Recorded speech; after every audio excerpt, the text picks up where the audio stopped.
We good? Okay. Okay, are we good? All right. I call to order the November 17th, 2025 meeting of the Yolo Transportation District. Let the record reflect that the time is 5:31 p.m. I will start with Madam Clerk. Would you please call the roll of the Board of Directors to determine if we have a quorum? City of West Sacramento, Here. City of Winters, here. City of Davis, Here. City of Woodland, Here. UC Davis ex officio, here. Caltrans, here. And County of Yolo is absent. Thank you. Perfect. Thank you so much. I will now see if we have any public comments. I assume this is public comment on the close the meeting, the item on the closed meeting. Yes. Yes. Thank you so much. I was at the Yolo, Indivisible Yolo gathering yesterday. There's 100 people, reflecting the thousands of people who've been involved with the grassroots organizing in Yolo County, past Proposition 15, and raise money for other candidates. And it was place. We really believe in the Democratic Party and your dedication to climate change and social equity and all these values. But it just breaks my heart of what is happening in Yolo County, particularly for this group, that your treatment of the I-80 project. In December of 2023, you voted to basically pass the EIR, the final EIR, and give discounts. Ellen, I just want to make sure. So this is related to the closed session. Yes, the closed okay, session. You're And gonna I'm concerned that basically what's happening, I don't know whether I should recommend you should give Autumn a 50% raise or cut her salary 50% and consider firing her. I'm not sure what the right answer is. Because basically what's happened is the I-80 project, there's accountability. There were promises made that we should do this to fund more transit. And clearly it's not happening. It's not happening.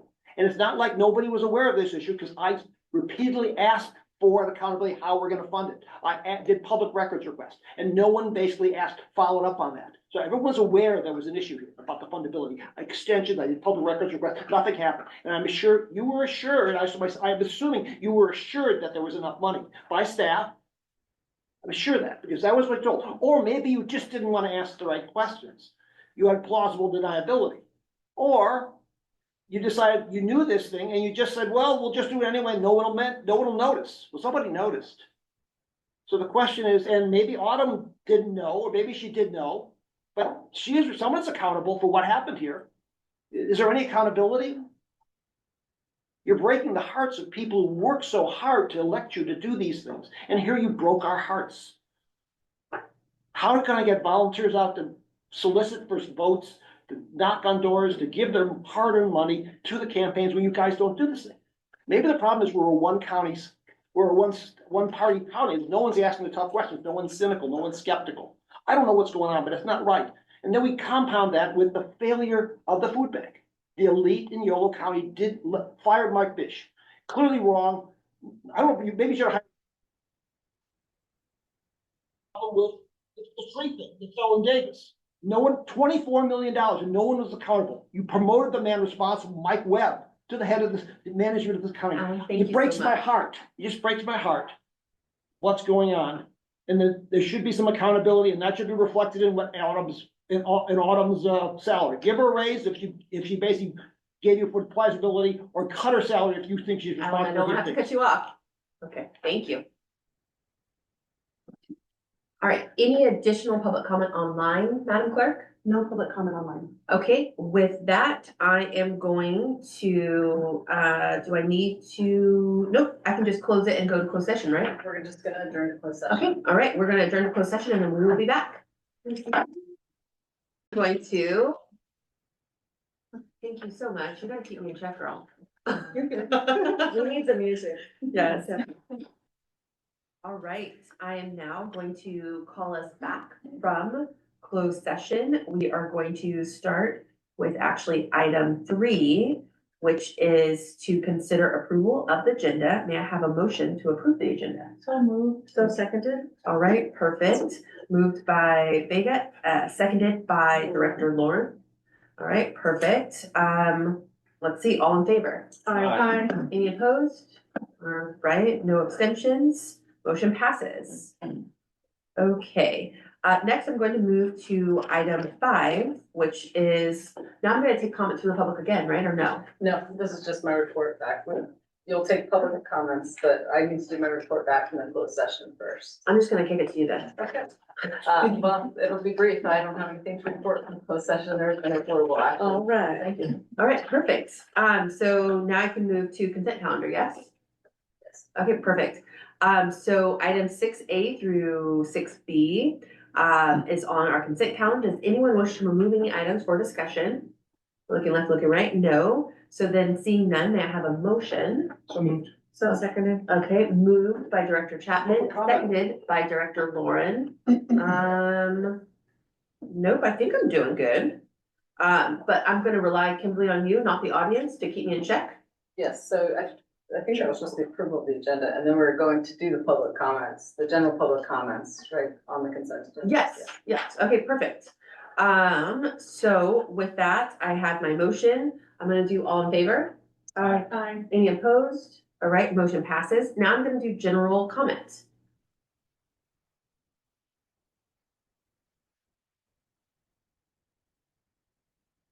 But something wrong. Kimberly, you Well, gotta. I got confused. I'm sorry. I thought you were doing the motion to approve the agenda, but if it, Nope, Yes, consent. consent calendar. yes, so we do need to take public comment. All right. So oops, hold that. Hold that. I'm gonna hold your vote then. I'm hold it back. Yeah, Hi, Ellen, how are I'm you? glad I didn't speak out of turn. Thank you so Yeah, much. no. All right, welcome, Alan. Financial report is fine, but it does not mention any progress on the performance indicators and writing and whatnot, so just seeing how much you spent, it's how much you got for how much you spent. And that's what we don't see everything there. And I understand still, we're still challenging. They should have bus riders, but there are other things on time performance or whatnot. You should, if it's not there, they should at least, Autumn should at least say, we're working on it. Here's our progress toward those, because that's part of the full financial report. It's not just the money spent, but what you're doing. Second is, I rode the bike lane. The new bike lane is wonderful. There are issues. The entrance ramps are potholes, there's a barbed wire fence around it, the drainage has some issues. I gave that to Caltrans, and I would have, and so I think you guys need to basically stick up for the bike riders using that causeway. So thank you for doing that. I know it's Caltrans things, and also DWR, I think, is also part of it. Third is, I was disappointed there's no report about the funding of the increased the mitigation and the increased bus service on a toll lane. There should be a report on that. That's pretty important. Pretty is an understatement. I don't see that on the agenda. And also, but I did go to the CARTA meeting. The CARTA meeting showed they did not even page number their staff reports, which raises questions. Are they even reading them? Because if they don't page number a 200, 300 page document, how do you have a reference or use it? So no one's, so how come the electeds aren't commenting on things like that? It raises questions about the thoroughness of the review, which I think is underneath what happened on I-80, the funding. And also, but I do know that in the minutes of the meeting, they recorded what people actually said, public comments. And they had an extensive paragraph on what April said in their minutes at the previous meeting about the tolling on I-80. And I think that's something that we should model. And I don't know why, if you really want to show respect for public input, you would record at least in the minutes the subject of what the public comment was about. I think that's a basic sort of respect. Otherwise, someone made a public comment. For example, my bicycle comment this evening. How are you going to remember that needed to be checked back on that? Is anybody listening to that, or is that just going to the void? So I know we're working on this. Thank you so much. Thank you so much. Any additional public comment? Hello, welcome. Hello, thank you. Congratulations on your award again. Thank you so much. Good evening, Michael Barnbaum for the record, City of Sacramento, County of Sacramento, and Sacramento State, stingers up. We have a busy agenda tonight, but just some busy stuff just happening just this week before Thanksgiving. So let me get right to it. Let everybody know that the Capital Corridor Joint Powers Board of Directors final meeting of the calendar year will be on Wednesday. The in-person participation will be at the San Francisco Bay Area Rapid Transit Boardroom at 2150 Webster Street, first floor in Oakland. However, if that is not appealing to go in person, in Yolo County, there will be a teleconference location at the office of Yolo County Supervisor Lucas Ferrix, 600 A Street, Suite B in Davis. One key takeaway and agenda item that they will be discussing that will be paramount to Yolo County will be approve amendment to agreement with Union Pacific Railroad for Davis crossover and signal project. That is a consent item presented by Rob Padgett. On Friday, the sister JPA, San Joaquin Joint Powers Authority, will be holding their meeting also at 10 a.m. Theirs will be at the Antioch City Council Chambers, 200 H Street in Antioch. There is no location in Yolo County, but the nearest to this room that we're in this evening will be in the Elk Grove City Hall at 8401 Laguna Palms Way in Elk Grove. And last but not least, we hope it's not the last one, but Saturday at 1 o'clock at UC Davis Health Stadium will be the annual Causeway Classic between UC Davis and Sacramento State. We hope that people will get there not only early, but they will get there Dante early. Count I on see that. what you did there. You see what I did there? Yeah, we did that twice tonight. Yeah, it's good. Thank you. Yes, so we hope on Saturday afternoon. Thank you. Stingers So up. much. All right, are there any additional public comments online? No public comment online. Okay, any in the room? I don't know, we got everyone, I think it's part of us. All right, so with that, I'm gonna go back to approval of the consent calendar. I got a first from Director Chapman, a second from Director Lauren. All in favor? Aye, okay, everyone still approves, so motion passes. Next, I'm gonna move to the regular agenda. We're gonna start with the item 7, which is the short-range transit plan. This is an action item, and so we'll begin with the presentation from Senior Transportation Planner, Lola Turney. Hi, welcome. Hi, thank you again for having me this evening. Yolo Turney, Senior Planner. Thank you so much for the intro. So tonight will be the first of 2 back-to-back meetings with an update and action for the Short Range Transit Plan, or SRTP. Go to the next slide.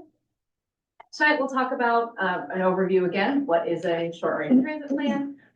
Provide a brief background on the project overview, and then go over the public engagement to date. And then Brian will talk about the Woodland transfer point, and then I will discuss the implementation next steps.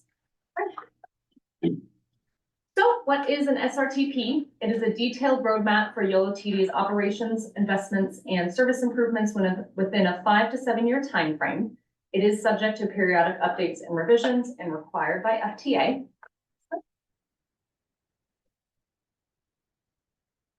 So for this plan, the time frame is between 2024 and 2031. For the project, we analyze market demographics and travel demand trends, ridership and current transit service efficiencies. And what we'll focus on tonight are the community surveys that were used for recommendations on how to best serve Yolo County. The graphic at the bottom here shows that we are in the final stage of this phase of the SRTP, and like I said, we'll be giving you more next month. So for public engagement, we've done 2 rounds of public engagement for the SRTP. Phase 1 was held in summer of 2024, where we asked the community, what would you like to see from transit service in Yolo County? And then phase 2, which just ended, we asked, well, we heard from you, and so here are our recommendations. How did we do? So some key themes from phase 1, you've all seen this before, but just as a reminder, the request is to focus on frequency over coverage service, to maintain fixed route service as the primary service model, and then to improve reliability and on-time performance. Then for phase two outreach, which we just concluded, we had an online survey that was open between mid-September and end of October, where we received about 240 total responses in English, Spanish, and in Russian. And we, in order to bolster the response rate, we tabled at 4 community events in each of the 4 member agencies here in Yolo County. We also conducted outreach to riders on Route 40, 41, and 240 during the National Transit Database sample surveying that our operations team was already conducting. Some key themes from phase 2 was broad support for all the proposed changes. In winters, the hybrid option, which was preferred, and I can talk a little bit about that. So in winters right now, we have 2 Beeline vans, and we've provided 3 different options for them to choose one being just keep those 2 vans as is. The third was to restore Route 220 and not have any Beeline vehicles at all, or the hybrid, which is 1 Beeline vehicle or restore Route 220 in a like smaller capacity, if you will. Additionally, respondents approved of the increased frequency recommendations, and then rerouting of routes in downtown Sacramento was proven to be popular. Diving into some of the survey responses, all of the survey questions, the responses themselves, and if there were any open comments that were left during the survey, we included all of that as the attachment to the staff report here. So I'm only going to do some high level, show you tonight some high level survey responses. So the first question we asked is, how often do you currently use YoloBus, Beeline, or YoloBus paratransit service? And I want to point out here that over a quarter of our respondents don't actually use any YoloTD services right now, which proves to us that there's a demand, a want by people in the community to use YoloBus, but for whatever reason do not right now. Next slide. Then for West Sacramento, asked what is your level of support for the recommended changes that were proposed in West Sacramento. Overwhelmingly show strongly support or somewhat support the recommended changes. Next slide. Again, going back to winters, which option do you prefer?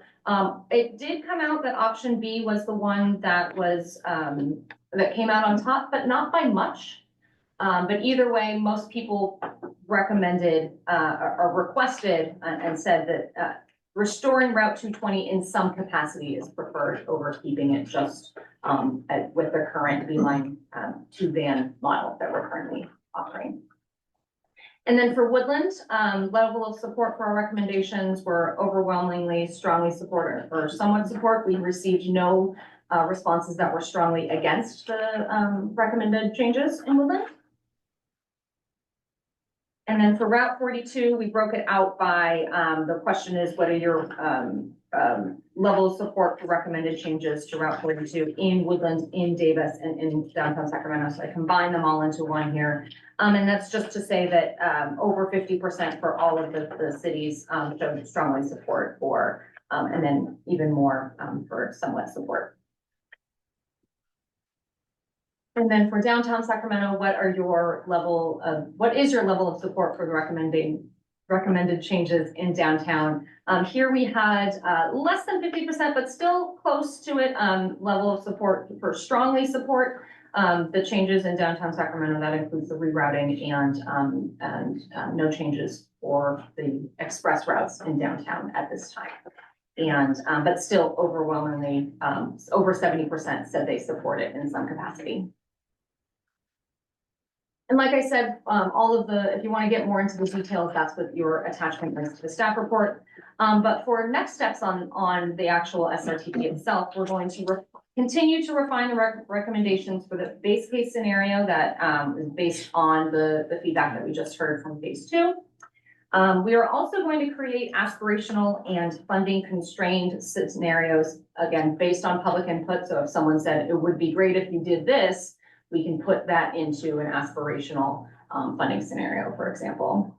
And then once an implementation plan is developed, which will happen after you, the board, adopts the different funding scenarios next month, we will be developing an implementation plan and then also developing route schedules and other things. I'll get into that a little bit more detail after Brian goes.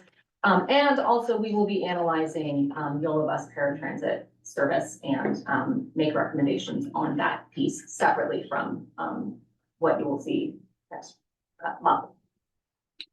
And with that, I'll pass it to Brian to talk about the Woodland Transfer Point. I actually, appreciate, but if we have questions on the short range transit plan, shouldn't we go now before we go to or they're all together? Is that what it This is? is all one, so he's gonna Okay. talk about one implementation aspect, and then I will bring it back together into what to expect moving forward. And so if that's okay with Yeah, no, that's okay. everyone, then Yeah, yes, it's still one item. Yep. Yeah, perfect, good point, yes, it's still considered one item. Good evening, Chair Early, members of the board.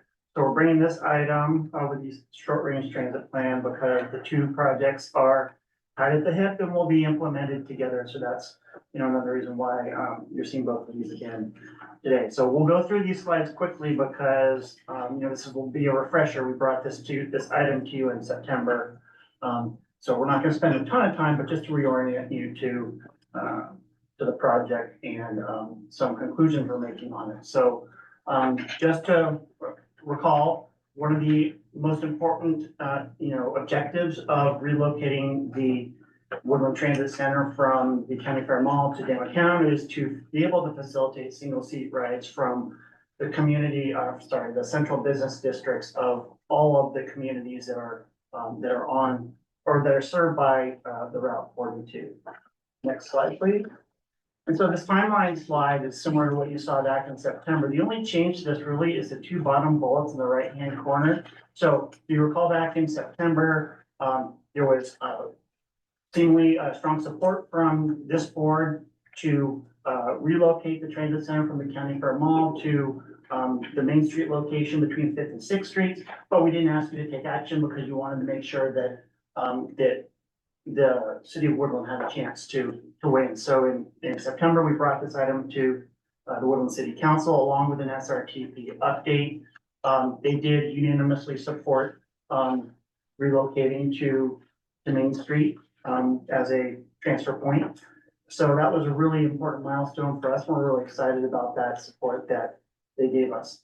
We also, in partnership with the city, applied for a SACOG Mobility Zones funding program to help fund some of the capital improvements that we're looking to sort of enhance the area and give it more of a identity as a place to transfer routes. All right, so next slide, please. So again, just a map to orient you sort of spatially as to where the transfer point location will be situated right there on the edge of downtown. Overlaid on that map are the proposed new routes for services in Woodland. Next slide, please. Again, refamiliarizing you with sort of the distinction between transit center and a transfer point. So there's specific functions associated with the transit center that we're not proposing to do with this transfer point, to try to sort of minimize some of the impacts and just sort of the dwelling that the buses would normally do at a transit center, but we can schedule those at different locations along routes serving Woodland. Next slide. And then we have just an exhibit. This exhibit just as if you were standing on top of the courthouse. This location already has an inviting sense of place currently, so there's not a whole lot we need to do. We only need a light touch in terms of making some surface improvements to make it, as I mentioned earlier, strengthen its identity as a place to transfer buses. Next slide. And then finally, coming back to the next steps, we're on the right side of the dash line now. So tonight we're asking for your approval to relocate the transit center to a transfer point on Main Street. And that will that's more of a formality at this point. All of our sort of SRTP routing assumptions make the assumption that that will be located there, but it just sort of closes out the decision-making process with respect to the transfer center. The next couple of months, we should learn about the results of our grant application to mobility zones funding program. And now I'll send it back over to Lola for the implementation schedule for this and the short-range transit plan. Great, thank you, Brian.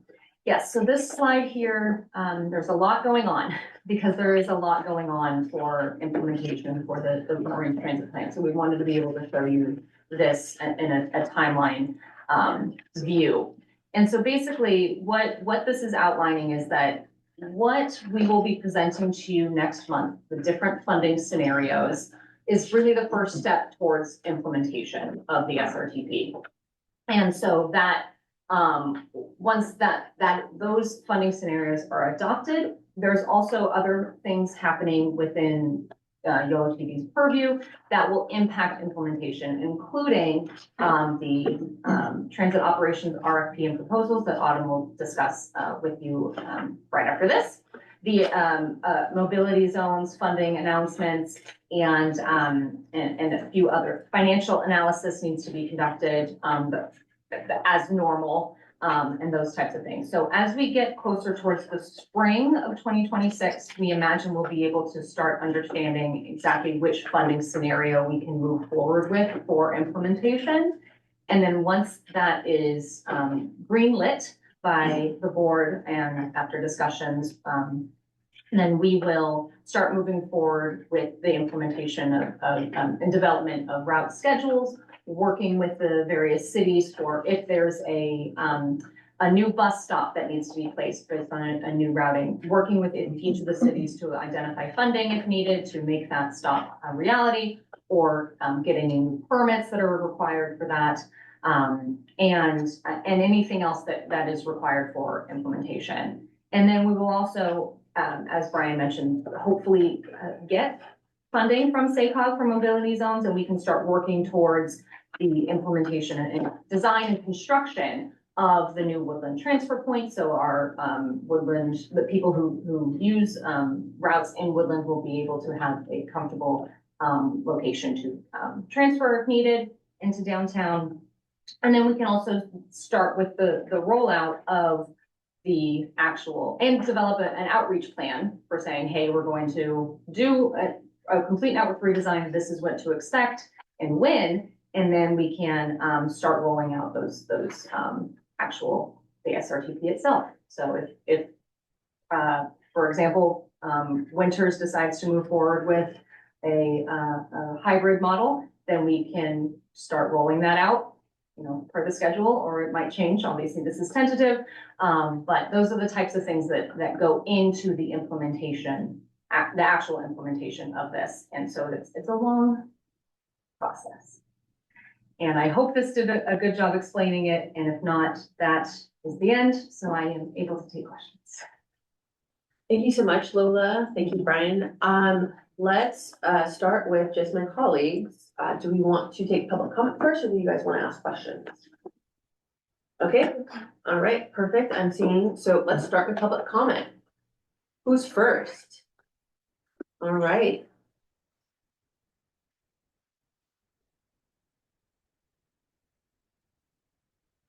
Welcome, Alan. Alan Hirsch, thank you very much. I continue to hope that in the short range transit plan, there will be some bus stop standards. Includes trees, seating, shading, and whatever, which I think it's important that basically we have some standardized things because the cities don't really understand what's needed. In Davis, they implemented bus stops at the cannery development, and they forgot that people get off the back of the bus. And the lack of trees is profound in the new bus stops in Davis. And I'm quite concerned about the Main Street transfer point because there's no bus shelters. There's no place for people to sit. There's no shade. Again, we're treating bus riders as second-class citizens, apart from it being 5 blocks from downtown Honolulu. I mean, it's better than the mall, but it's better. And I know we've done the survey, and that's fine. And thank you for doing the survey. But the survey probably cost $15 to $20 a response. And you look at the hours and 238. I would suggest that we could find a cheaper way of doing so. And the farmer's market is grand, but could we offer a sweepstakes so people respond? Could we basically pass out these things at different agencies and tell the agencies will give you $1 for each one of the surveys that come back? We have social services or the hospitals and things like that. Could we make those available there? Other places where we get non-traditional riders. Could be at the Capital Corridor. We should have a survey on that. Those are transit riders. Unit trans. Thousands of people they're already using the buses. Should we be services surveying them to get their input on what they'd like to use for the intercity transportation? These are just systems for the next time. But so I'm just observing that again, this story is fine. So I just leave that where it's at. And thank you for your service. Thank you for the work, but keep upping the game. And please, bus stop standards, including trees. I am the Lorax. Don't forget the trees. Thank you so much, Alan. I'm gonna have Michael come up.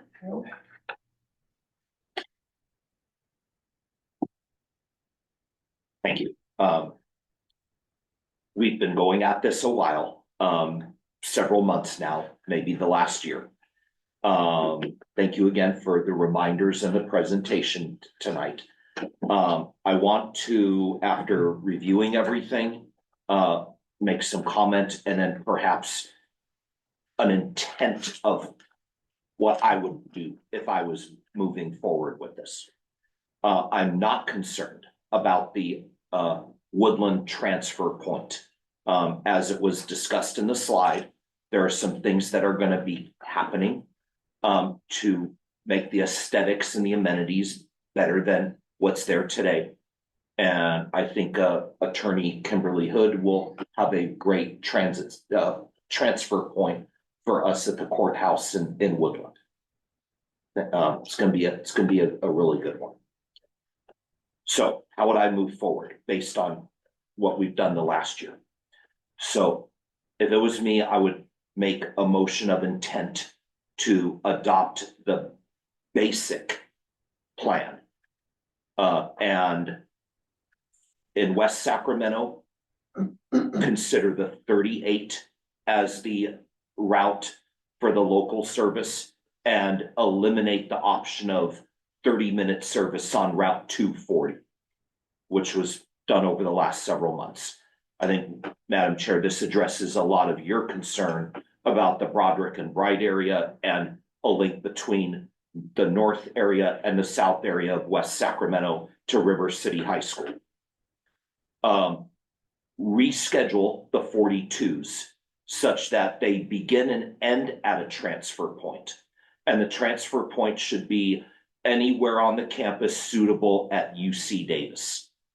Probably now it's the MU, but if they're going to have a new transit center, Silo, Mondavi, or someplace else, kind of go with their transportation plans. And Representative Rivas is a good point of communication. And hopefully the latest implementation date for the big changes would be January 3rd, 2027. Thank you. Thank you so much, Michael. All right, I am with that going to look, Madam Clerk, at you to see if there are any online public comments. No public comments online. All right, perfect. I'm gonna bring it back to my colleagues on the board. Who wants to start? Okay, I'll start. all right, Director Lauren. All right, first, Lola and Brian, thank you so much for the work. Thank you so much for, being thorough with all the cities. I wanted to, say that I think the hybrid is a good idea for the city of Winters. I think that is the one that, people support. But I wanted to, just ask you a few things. Remind me the difference between the 220 and the 220B. Is it C? C. C is the commuter, but I don't remember the difference in where they go. Do you? We're all looking at Daisy. Thank you, Daisy. Sorry, I don't remember. Welcome to the hot seat, Daisy.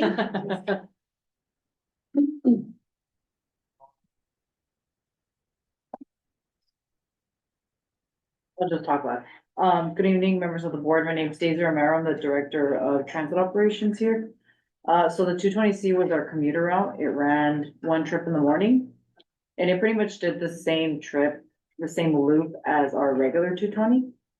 We just had one trip in the morning, go from Winters to Davis, and then one trip in the PM, go from Davis back to Winters. So pretty much did the same thing as the two twenty, is just was considered a commuter route. And Vacaville, I don't believe it went to Vacaville, but the 220 did. but the two twenty did. Okay. Great, because I don't want to misspeak. So thank you for that. Mhm. All right. So, I would like to support the 220. And, I know that people in my community would love to get to the airport. I would ask that the 220 be synchronized with the 42. So if there are changes in the 42, that those two things need to be synced up. So our community can use those buses. And then also the express buses. And then, let's see, I appreciate the comment, let's see, about, bus stop standards. I would just ask that if there's some standards, City of Winters, I'm sure they're the ones that put in the bus stop in front of City Hall. And it's just a seat, on a street that is east-west with no mature trees, no shade from rain or heat. So it seems like to me that a stop that protects against the high heat and atmospheric river events would be thoughtful, and maybe the City of Winters staff would need some guidance on making those decisions. If I may, yes, bus stop standards and guidelines are currently being developed as part of the short range planning plan. Those will come out in a draft version in the early 2026. So yes, that is absolutely already under development, Very and cool. so, yes. And then, it's hard for me to talk about, if we need to reduce service in a town that has only had one bus for, for a long time. And then now we're gonna have two, and then, and then have to reduce that further. I don't think it's the same ask of any other city. It's just not the same ask proportionally. But if something was to be reduced, I would believe that Beeline would make sense. But I wouldn't know what hours to reduce, because I don't know how the 220 is gonna sync up with the 42 and, what they call the express buses. So I can't weigh in this early on that. I think those are all my comments. Thank you, Director Lauren. Are there any other comments? Also, just briefly. Okay, Director Chapman? Yeah, no, thank you, and thank you both for all your work on this. We've been at this since I've been on this board, I think, so for 3.5 years. So I appreciate kind of getting to these points where decisions are being made and kind of see this come to fruition. So I, totally supportive of what is here, especially the focusing on frequency over coverage and then the liability, right? We know that those are the two pieces that we often hear, whether it's here or other transit boards when it comes to the CCJP area, and where people get frustrated and choose another option, right, is the dependability and frequency of the service. So I appreciate us diving in and focusing in on those. So in terms of the only question I have in terms of the Winters piece, the hybrid is which 220 is coming back? The 220. It would be the way that the consultant currently has it scoped, it would allow for 4 round trips per day. Got it. Yeah. Okay. So it's sort of a mix again between the original 220 and the. The 220C. 7 a.m. to 7 p.m.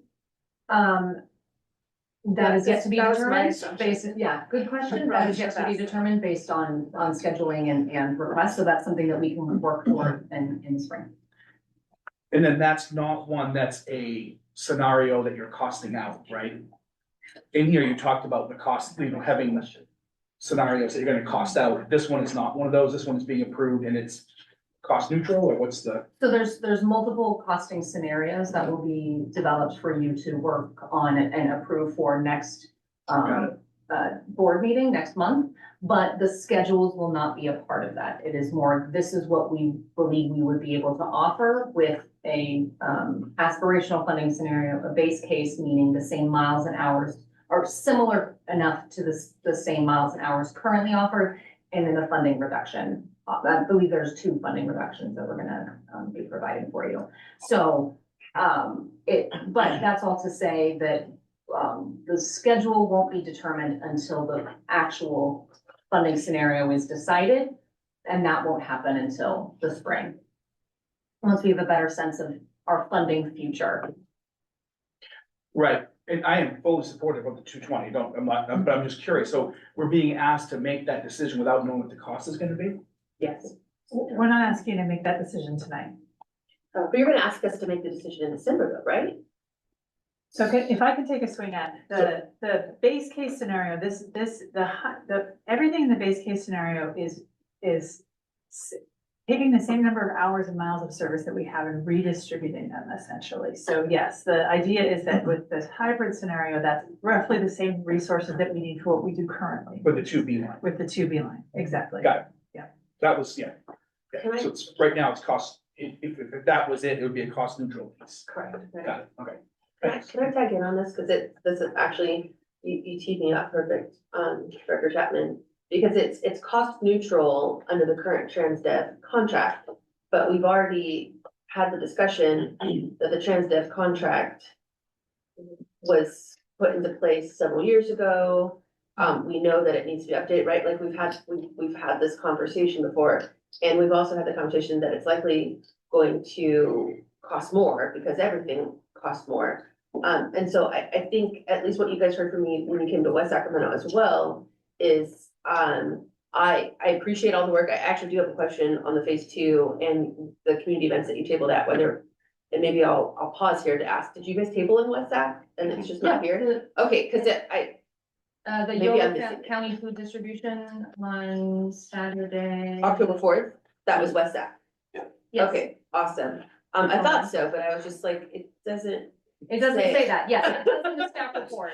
I apologize. Yes, It's okay, no it's not- need, I could have sworn. Yeah, Okay, perfect. yes, and thank you to Michael Barnbaum, he wonderful.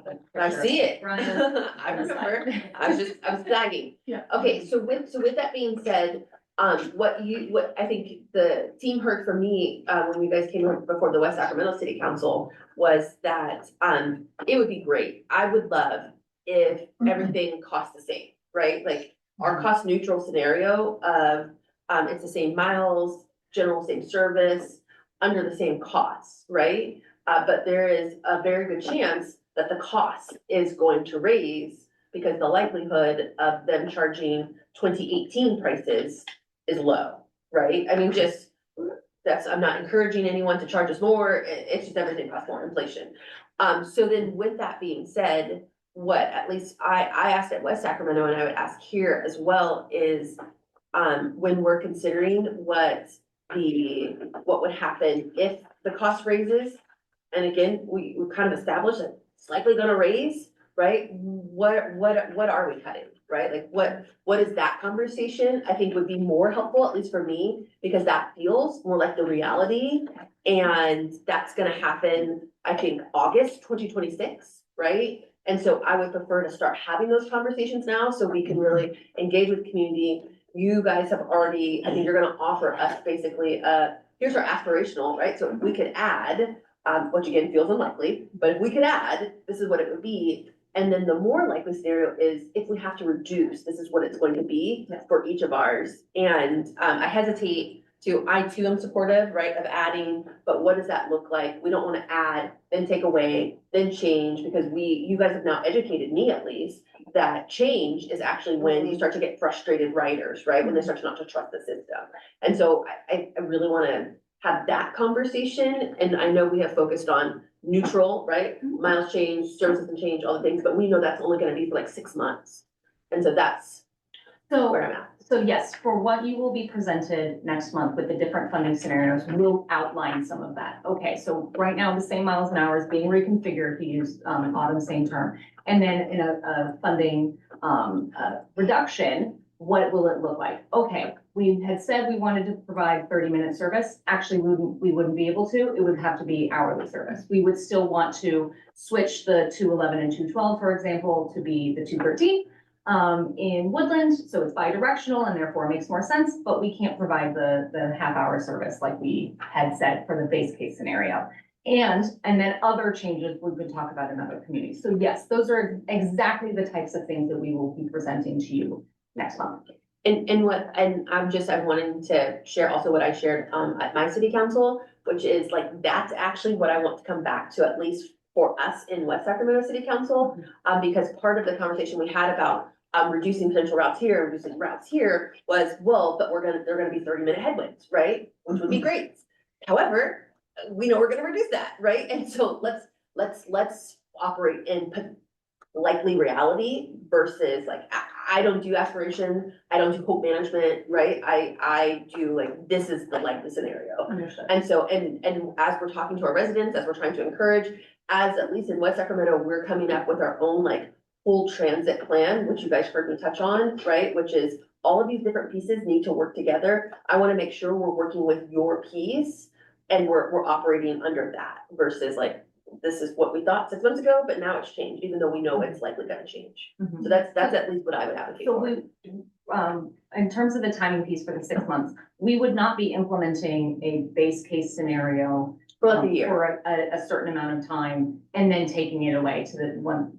It would be happening after the new transit operations contract is in place, and therefore we would already know that. So it's not, we wouldn't be giving the community something and then taking it away. So I hope that helps with. That absolutely does, but I think at least what was presented in West Sacramento was like, here's the miles neutral, everything's neutral, right? When we know unlikely it's gonna be neutral, so appreciate like, hey, we're not gonna give that to you, but the presentation at least we received, right, was this is the thing, right? And that thing actually feels more aspirational at this point, knowing sort of our potential budget, right, limitations, than even the aspirational you're gonna create after this. So that's what I would share. Okay, thank you. Yeah. Any other, Nothing to add. okay, Thank you for your feedback. all right, perfect. Well, that was easy. Thank you, guys. And so we have an action item. So what you're asking us to vote on is the transit points, just to make sure I'm, okay? Thank you. Do I have a motion? So moved. Director Vega, no pressure. I'm like, aye. Any seconds? I'll second. Director Chapman, seconds. All in favor? Aye. All right. Any opposed? Okay, motion passes. Thank you guys so much and congratulations, Woodlands. Great, and congratulations, writers. We are so happy that we're moving this forward. Okay, I can do it. All right, okay, I'm gonna move us next. Thank you so much, Lola. Thank you, Brian. I'm gonna move us next to item 8, to authorize staff to release the RFP for transit operations contract. This is an action item, so we'll begin with the presentation from Executive Director Autumn Bernstein. Great, thank you so much, Madam Chair, and I'm going to invite Daisy Romero to come here as well, in case we get questions like that 221, that zinger, you know, Daisy being the one who remembered. All right, so thank you very much for your continued attention tonight. We do have a fair amount of content that we're going to try to breeze through. So we'll try to keep it brief, and we can always come back for questions. So the staff recommendation tonight is to direct staff to release an RFP for transportation services to operate and maintain a public transit system. So like the SRTP, this is a kind of a continuing item we've been talking about quite a bit. Just a reminder, all of our transit services are operated under contract. Our current contract with Transdev began in 2018. And we have a 1-year extension on that contract that is set to expire in July of 2020. Slide. So just to remind you, your prior action and input on this item. In June, you approved a 1-year contract extension with Transdev and directed staff to begin developing a new procurement. In October, you provided input on the process and priorities for the new contract. Some of the things that we heard from you, we heard that performance metrics that are within the contractor's control are important. It's important to have performance measures that they can actually control and that we hold them accountable to those. That service quality, safety, and performance management are important priorities to the board. And there was a lot of conversation about how we know if the bids we receive are competitive. Next slide. Since that time, we have gone to the Technical Advisory Committee and Citizens Advisory Committee with drafts of the documents that you see before you tonight. Just to summarize some of the feedback that we heard from those, a lot of questions, mostly questions about workforce retention. And also whether or not the board would consider extending the existing contract by another year, given some of the budget challenges or the likely cost increases. On the Citizens Advisory Committee side, you go back, sorry. Some similar questions, other questions as well. Happy to answer questions you have about their questions. The CAC does desire to appoint a non-voting member to the evaluation panel. They didn't do it at this meeting, but they asked to have that on the agenda for their January meeting. And they did suggest that we revise the evaluation criteria to give more weight to pricing. And so that is actually something we did. We took that feedback and we actually did change some of the points that we had in the draft that were assigned to, we adjusted all the points, so it still adds up to 100, but we increased the number of points for evaluation criteria. We'll get into that in a minute. All right, the next slide. The next slide is just our process and timeline. This is unchanged from the last version that you saw, except for we're now saying we're going to issue the RFP November 20th instead of the 18th. That's because, as you may have noticed in your packet, there's still a few little tweaks that we need to make here and there to get the thing really clean. So our goal is to get it out by the end of this week. Otherwise, the schedule remains the same. The goal is to bring it back to you for an award of the contract in April, for a contract start date in August. The proposed evaluation panel, this has not changed since the last meeting. Just wanted to put it in front of you again. This is the panel that we're proposing, and happy to answer questions on that. And, as I said, the CAC is interested in having a non-voting member on the panel. Next slide. So next I'm going to go through all 200 pages of the RFP. Just kidding. I'm just going to give you high level, very high level. And try to just kind of focus on the things that are most important. So taking a step back, our approach to this RFP, this is a comprehensive update. In other words, we didn't take the 2018 contract and make a few, change the dates. We really wanted to take a step back and do a comprehensive update to align with industry best practices. Of course, we did want to keep what's working in our current contract, but borrow from other more recent procurements to address the known problem areas that we have. And we did get some consulting assistance. We're continuing to get consulting assistance from some retired transit agency executives. High level term and compensation are the most important things. We are talking about a 3-year base contract instead of a 7-year base contract, which is what we had previously. And then 2 2-year option terms at our discretion. So in other words, we could extend it 2 additional years in one decision, and then another 2 additional years. Happy to answer questions why. It was a long conversation that we had about it, but this is where we landed. Compensation would be a blend of fixed costs and variable costs. Fixed costs being those, kind of management fees, things that don't change depending on the level of service. And then for the variable costs, we are asking for pricing proposals for between 60 and 140% of our current service levels. So going back to the conversation we just had on the SRTP, this is what we're actually building in, is we want you to tell us how much you're going to charge us at 60% of our current service level, all the way up to 140%, so that we know that pricing in advance. So whatever choices we need to make down the road about the appropriate service levels, we already know exactly how much we're going to pay. Can I just real quick, so 140% of our current service levels, would that be sort of like the aspirational that I'm Yes. putting here, Lola talked about? Correct. Okay, perfect, thank you. In terms of the major components, there's many others, but I'm not going to go through them all. The scope of work is, of course, really critical. That's what are they going to do for us? Evaluation criteria. How are we deciding, how are we ranking and scoring proposals? Key performance indicators, penalties and incentives, the price proposal template, and then there's legal risk and regulatory elements that I'm not going to talk about, but I'm going to go through those first 4 at a very high level. So first, scope of work, where it's only 2 pages, and I won't go through every line. Just wanted to show you how it's broken down. And if you're looking for detail on any of these, you can go to those page numbers. But some of the new things I'll highlight.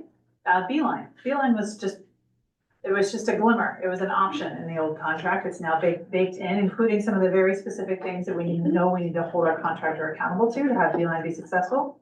Battery electric vehicles, we now have those in our fleet.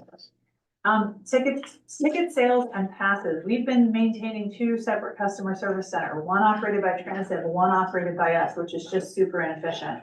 The only thing we do is sell passes and tickets. We're gonna be putting all of that into the contractor's responsibilities. We created an entirely new section for IT, because it's obviously such a big part of what we do now. And if you go to the next slide, KPIs, penalties, and performance incentives. Our prior contract only had penalties. Now we have performance incentives as well, and fewer KPIs and larger penalties. I'll say a bit more about that in a few minutes. We have an entirely new section on management, retention, reassignment, and removal, because there have been some challenges recently along those lines. And instead of 20 options we had in the last contract, we have one, and that is our ongoing relationship with the Dignity's Health Adult Day Health Care Center, where they piggyback on our existing contract. So we're maintaining that option for them if they choose to continue that in the future. Next slide. All right, evaluation criteria.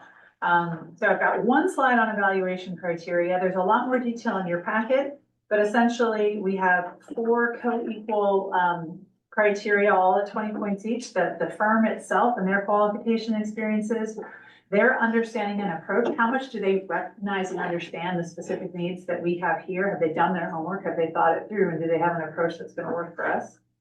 Key personnel is critical, having the right people here. And then the price proposal. So this is one that the pricing was a little originally lower. We bumped that up. For the retention and recruitment of the workforce, there are 10 required points under state law. We've added an additional 5 because we know that recruitment and retention is just really critical for our success to have a high quality service. And then we have 5 points for innovation and creativity to have us be able to deliver good service without increasing cost.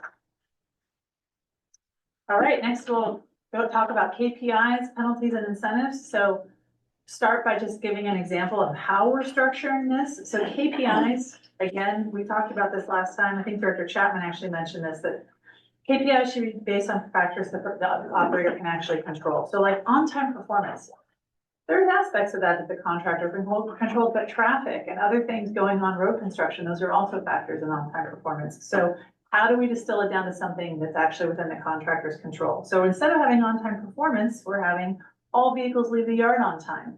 We can't necessarily control what happens after they leave the yard always, but if they don't leave on time, they're not going to have good on-time performance. And so that's something the contractor can control.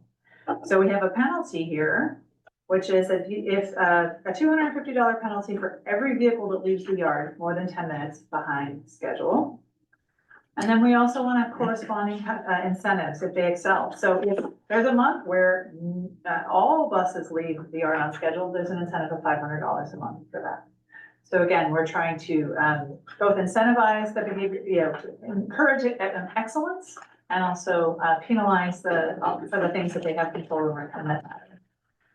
So I won't go through the details on everything, but these are kind of the 3 major categories of KPIs we have are around service quality. Things like the vehicles leaving the yard on time, not missing trips. For microtransit, we actually have on-time performance because microtransit doesn't experience the same kind of traffic that our buses do that are running on the freeways because they travel shorter trips.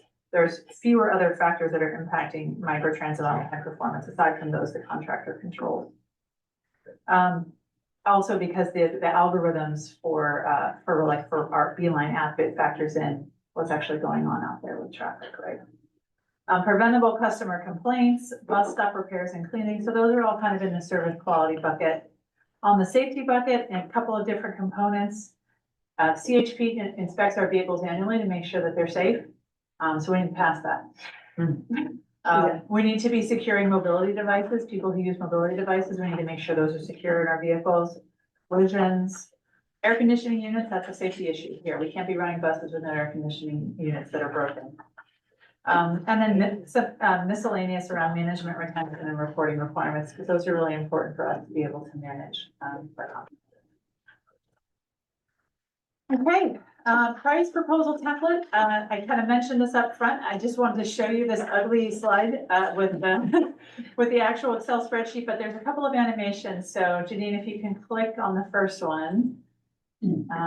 So you'll see there, the middle and the orange column there is the base year. So this is the number of hours that we run on fixed route paratransit and microtransit at the top.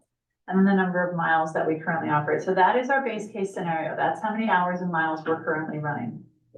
And then if you click again on green, that'll show you, that'll show you blue. That's the 60% column there. That's a 40% service reduction. And then in green, click one more time. I'll go all the way on the right. That is a 40% service increase. So that's what that looks like in terms of the numbers of hours and miles of service. So we'll be asking our contractor or our proposers to give us prices for this entire range, basically from 60 to 40. And then there's more pages to this, but I think this is the piece that really speaks to this. How are we making sure we have the flexibility to adjust our service levels to it? So in terms of next steps, again, the staff recommendation is to authorize us to release the RFP. And next steps, go to the next slide. If you do approve it tonight, the next steps will issue the RFP by the end of the week. You can go ahead and click on that. That's the next line. And then it will come back to you, click one more time, in April with the contract awarded. We'll be getting proposals in February. So we'll give you a report on how it's going, like an informational report, probably in February or March. But then we'll be bringing it back for action in April. Thank you. Thank you so much. I think I've sensed the pattern, so we are gonna go with public comment first. Right. Just two thoughts, whether $500 a month is enough. And also for the incentives for that, and the other was basically, these people are maintaining our buses.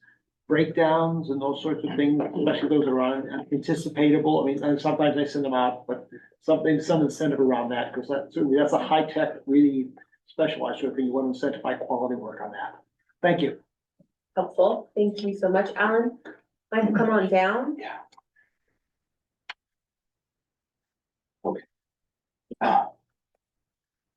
Thank you, Chair Early and members. I was here in the room with just one of our other non-voting members from Caltrans, and I was mentioning when I knew this was coming tonight, and it was an item that makes me really nervous.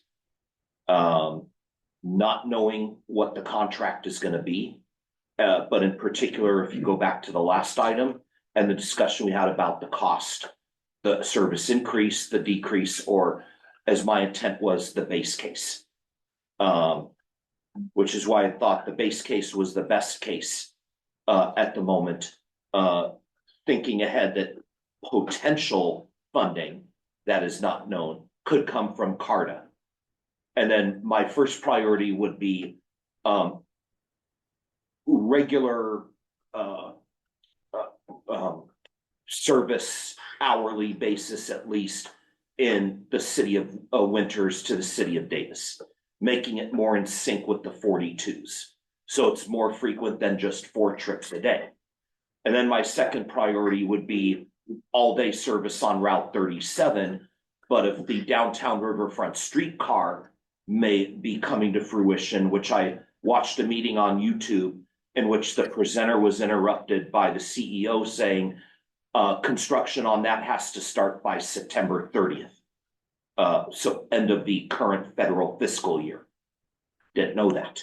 So maybe there's going to be services competing with each other or complementing each other when it comes to that. So the priority should be give CARTA funding first to Winters to get service regularly. But I would like to see, and I looked at the names of the panel. Thank you for not including the universities or Caltrans, because we don't vote. But I would like to see someone who does have expertise in the field. His name is Rich Frost. He is the Transit Operations Supervisor with the Alternative Transportation Office at the City of Roseville. He had previously managed a company that could be part of the bid here, but he got to city employment fairly recently and is now working alongside the Alternative transportation manager at that city. So he is now a city employee and is advanced in his career. So I like to see that, but I hear the music. So my final thought is I will move the staff recommendation because I think we need to get going on this, and we'll be nervous until April 13th. Thank you. Thank you so much. All right, Madam Clerk, do we have any public comment online? No public comment online. Great, bringing it back to my colleagues. Any feedback? Okay. Director Lauren, do you have a question? Yeah, I just have a question. I support the item, but I just was wondering why the TAC would have a non-voting member. I didn't know if that was standard. I'm just interested in finding out. It wasn't my idea. It was Rick Ramasier's. Part of it was we wanted to, our consultant, Rick Ramasier, who was at the last meeting. We wanted to make sure we didn't have a committee, even number of people, not, or odd number of people, not even. Okay. And also don't want the committee to be too big, because then it could just become unwieldy. And so, his suggestion was that we have a non-voting member from the CAC so that they could participate without, but that keeps us at 7 voting members. I just hope it's somebody who has a lot of transportation experience or, has a lot to contribute, that's all. Yeah. All right, thank you so much, Director Lauren. Looking to my right and left. Nothing? Yes, Okay. 2 quick ones. Yeah, Director Chapman.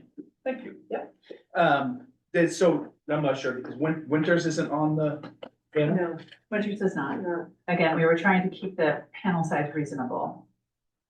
So Yolo County is not either. Got it. And how did that land with those 2 jurisdictions? Didn't know. No, I mean, they I read didn't, the they didn't know. packet, They, but- no, they were at the TAC. They were at the TAC meeting and there was no objections. Okay. All right, and then 2 questions just around the where'd it go? The measured, do we look at when you get the RP in it, does it have all the information on like on time routes and things that get into that? Do they respond with that in the weeds type of information? Like, where, like they operated, 78% of the time their trips are on time. Oh, Or yes. here are the number of, safety issues that have happened on buses, or like, how do we? So we asked them to, that's a great question. So in terms of what we're asking them to provide to us, in addition to this price proposal, we ask them, for each of those evaluation criteria, there's a set of questions and Sure. information we're asking them to provide. And so some of it is examples with similar transit agencies, similar sizes. What was their safety record? What was their on-time performance record? So we're asking them for examples and references that we can then check with, just to understand how the performance was at agencies similar to ours. Does that Okay. answer your question? I was trying, okay. And then, under the miscellaneous piece, there's one around management retention. Will we get information on their driver retention? Will that be on part of that? Some of the challenges that we faced with Transit and their recruitment and retainment of drivers. Yeah, absolutely. So the management retention is specifically around management Right. positions, but separately we have both under the operations section and maintenance, we talk about operations staff and maintenance staff.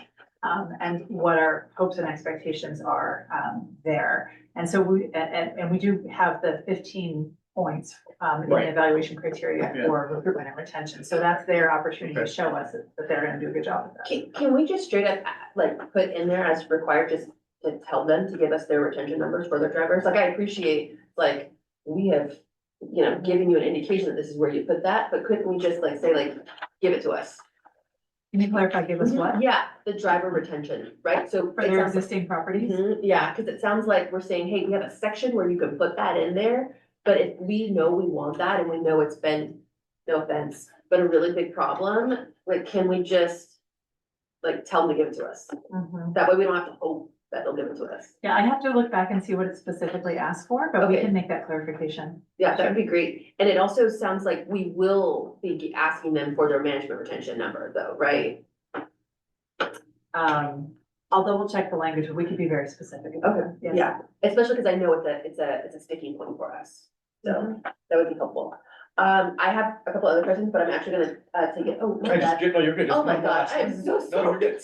No, and it's the same thing, okay, built into, I mean, we talk about reliability, right? So I mean, that we'll cover that with the on-time performance piece. And then I don't know, kind of in the weeds around kind of safety issues on buses and what those metrics are, but that'd be another piece I want to really, get into the weeds on when it comes to that. For me, those couple of pieces are forward. Thank you.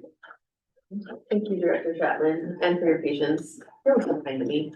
Okay, Director Rivas. Thank you, Chair Lee.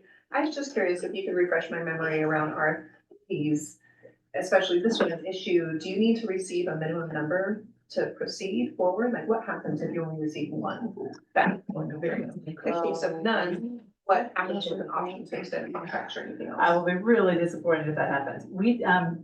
That's a great question. It is. Lawyer? So with RFPs, you have the option to, if you only have one, you can evaluate whether you're going to proceed or you're gonna go ahead and table it, revisit. Or is there something to rework, some other outreach to do, and then you can reissue the RFP if you're not ready to proceed, if you only receive one. And then very unlikely case, there are none. Is there still another option to extend contract while we go back out? Yes, we can extend. Thank you. Good question. Okay, great. I'm looking at you, just making sure. Okay. Chair Lee, just a question on the proposed evaluation panel. I appreciate the parameters around keeping it limited and in terms of quorum. And also with that, how will the city of Winters and Yolo County give input, given that they're not going to be on the panel? So they provided input as members of the TAC on the RFP, so they didn't have a chance to review it and provide their answer, get their questions answered and provide their feedback. And then that is currently the only role that we have for the TAC and CAC, so this will not be coming back to them as part of the evaluation process. It'll just be going to the evaluation panel and then to the board. If you would like us to change that process to build in to build in a check-in with the TAC and CAC prior to this coming to the board, we can do that. We're happy to take your feedback on that. So, sorry, the TAC includes the representatives from all of the jurisdictions. And they all attended? Correct. Does We have Winters, sorry, who attends from Winters? Alan Mitchell attended from the city of Winters. Yeah. If he didn't say anything, does that mean that Winters is okay, like from a staff level, maybe not, I don't know. I could probably, it's an open meeting. I will not make any comments. okay. My bad, didn't mean to put you on. No, it's all right. Director Vega, does that answer your question? Yes, and then also I would like to see that there is a communication with the two jurisdictions, recognizing they're very different, the county and Winters, just so they have sufficient time and the appropriate folks in communication to give their. Happy to do that. That go before the CAC. Because the CAC has everyone. The TAC? No. It sounds like a TAC measure. Oh, yeah, but. I guess I don't have a good way to. It's to comment in a easy way, so I'll just not ask it. I mean, this would be speak now, forever hold your peace kind of situation, correct?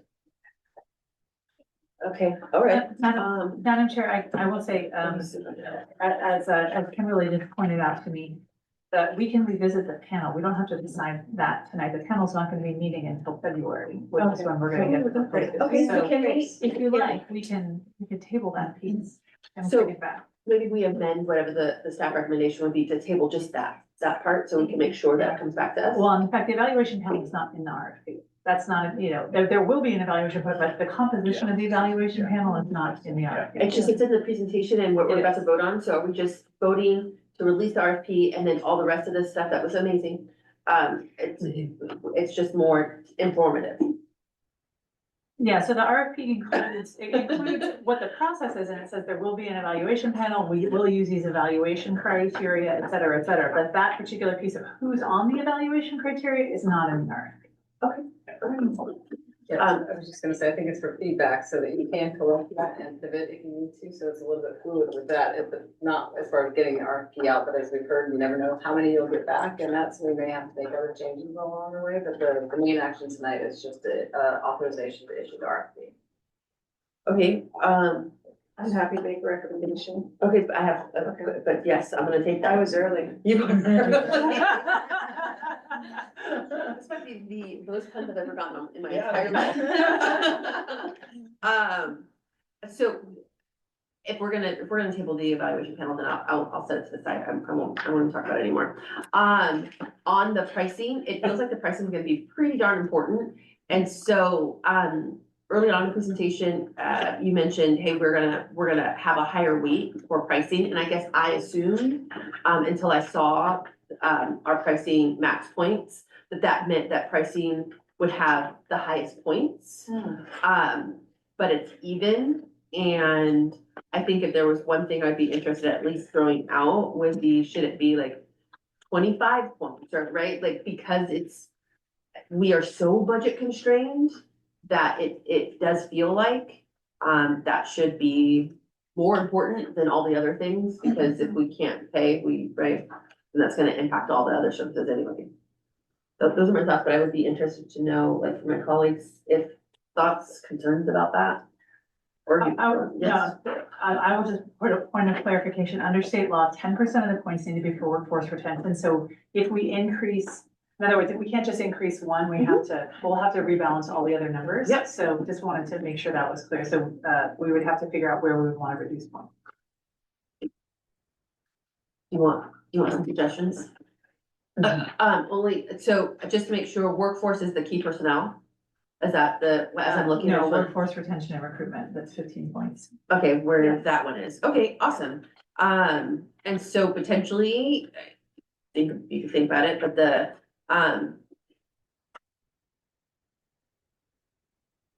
is gonna be hard. If I had to pick one, I'll give you two options, potentially taking 5 points from key personnel or 5 points from understanding and approach.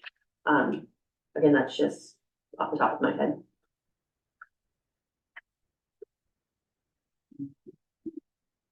Where did, can I, Yeah, of course. where did the 20, is it common practice for them to be split like that? Where did they didn't just throw a dart in the dartboard, right? They had paid themselves to help. Well, sure, yeah. But what's the, So I walk mean, me yes, through why it's there there. was a lot of conversations and a lot of looking at other proposals and understanding kind of what's important. And also, one of the things we asked you at the last meeting was what were your priorities? Mhm. And what were your priorities? Because that was gonna help inform our criteria. And the things that we heard from you were safety, quality, and accountability. And so we sort of tried to then have this reflect what we heard from you, as well as what we saw were the best practices elsewhere.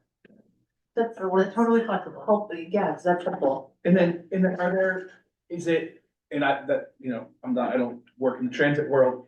Is there a way that if that price proposal number, is the heaviest weighted piece, does that have any unintended consequences of people that may apply or respond to RFP if they're saying like, okay, they're really after the dollar, so I need to come in, it's gonna be a cheaper contract? I mean, what's the, Yes, I think that's right. I mean, I think the idea is that they look at where the points are and that's where they focus and their priorities. And so if price is a factor, maybe we're gonna have lighter staffing, for example, right? Maybe we'll have fewer mechanics on duty or fewer road supervisors, or, they'll be looking for places where they can cut corners. There is a trade-off between, right, quality and price, right? And so I think those are some of the things that the board want to weigh if you think about, increasing the priority of price that is going to send a message to potential bidders that they should focus on price over quality. The price is, I mean, It's important. Yeah, no, I'm not saying it's not, I'm just, yeah. I mean, especially as I'm looking at base service versus, because what's gonna end up happening is we're gonna be back here talking about how do we cut services to the, you know, to the cheapest one we were able to. Yeah, okay, those are my thoughts. I won't be quiet. Go ahead. If I may say one more thing on this, looking at the other, looking at bids that came in on other procurements and looking at the pricing, there's not huge differences. At least what I saw is that everybody was more or less in the same category unless they were making significant cuts. And so, so that's where we would want to think about, you know, that they're going to honor the existing union agreement, right? They have to. There's a lot of constraints, like the cost of fuel is the cost of fuel, or the cost of tires is the cost of tires. So, I think where we can, so those are some of the factors that what I was told from our panel of experts is, if you're chasing after price, it's going to come at a cost. And you may save a little bit, but it will impact the quality of your service. That's helpful, thank you, Dr. Bernstein. So I'm fine, we can keep it and see what happens. Everyone's good, I'm looking at everyone's good. All right, you already were ready to make a motion early. Go Yeah, for I it. was gonna, make this motion for staff recommendation to release the RFP for transportation services to operate and maintain a public transportation system. Perfect, so I have a second. A second. All right, so first motion by Lauren, seconded by Vega, all in favor? Aye. Okay, any opposed? Any abstentions? All right, motion passes. Want to keep us moving? Yeah? Oh, yes, great That was, job, guys. that was jazz hands. I was so happy. I'm so excited. I just can't talk, 'cause I'm also tired. So now I am going to move on to item 9. Board members' verbal reports will come first. Do any of my fellow board members have a report to share? Looking left. Director Lauren? I went to the Impact Conference for transportation. I think we should all go. It was so great. And it was the largest menu of information and experience that you could ever ask for transportation. That's so fun. Yeah, and informational. Okay, I already looked right. They said no. I'm now gonna move to my executive director verbal report. Okay, great. Love, I'm feeling the conference love too. I think I mentioned earlier, I was at the California Transit Association conference where I was recruiting people to bid on our upcoming procurement. Love it.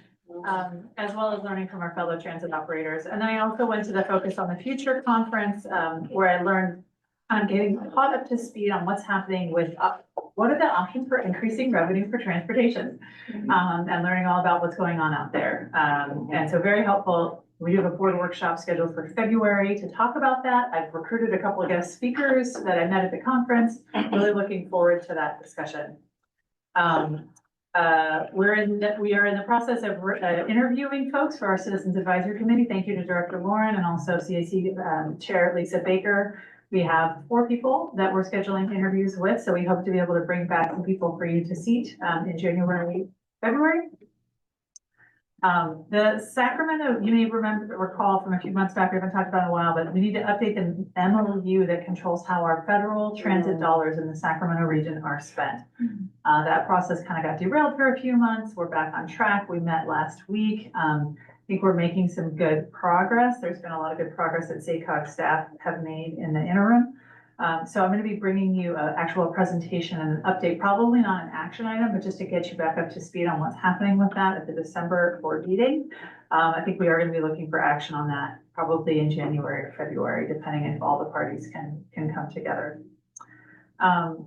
CARTA, a lot happening on CARTA. We talked a bit about CARTA at the end of the last meeting. I just wanted to report back that the BMT mitigation discussion and how that relates to the other priorities for CARTA funding was a topic of discussion at the last CARTA board meeting. That the CARTA board did defer action on that item, you know, recognizing some of the concerns that were expressed about our BMT mitigation commitments.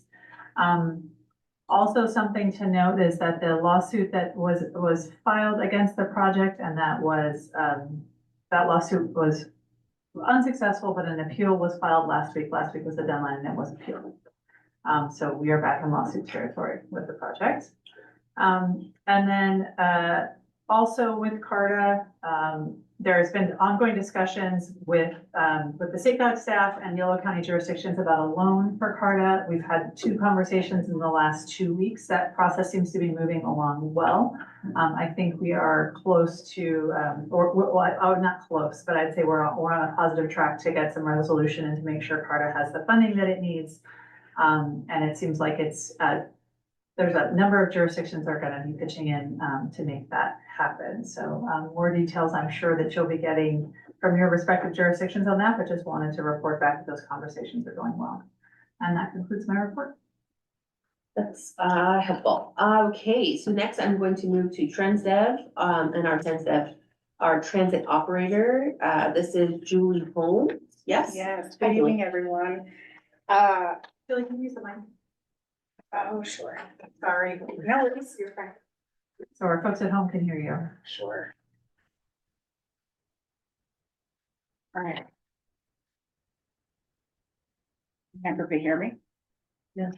Yes, yes, okay, so happy to say we have 77 operators, 11, to which are in training. We had 2 graduate out of training last week. So our recruitment is going great. Our operators are coming in. They're staying, which is good as well. And I believe that all came from just ratifying our CBA and, everybody's happier with wages. So yeah, I think we're doing good. Okay. Yeah. Okay. Thank you so much, Julie. I'm gonna move over to our long-range calendar. Do any of our board members have questions or suggestions? I just have a question, and hopefully it's quick. I just couldn't remember. We already passed and approved our audit, right? That was done? For fiscal year 24-25, yes. Okay, Wait, great. I'm sorry. No. What am I talking about? 23-24. No, Okay. our audit, we're scheduled to go into field work for our fiscal year 24-25 audit, December 8th, I want to say. Okay, all right. Okay, that was the only question I had. Questions, suggestions? Nope, okay, nope. And then is there any public comment on administrative reports? All right, nope. Well, then, if that's the case, then I get to adjourn. Yes. Meeting adjourned. Right, 8:06. Great job, guys. Thank you.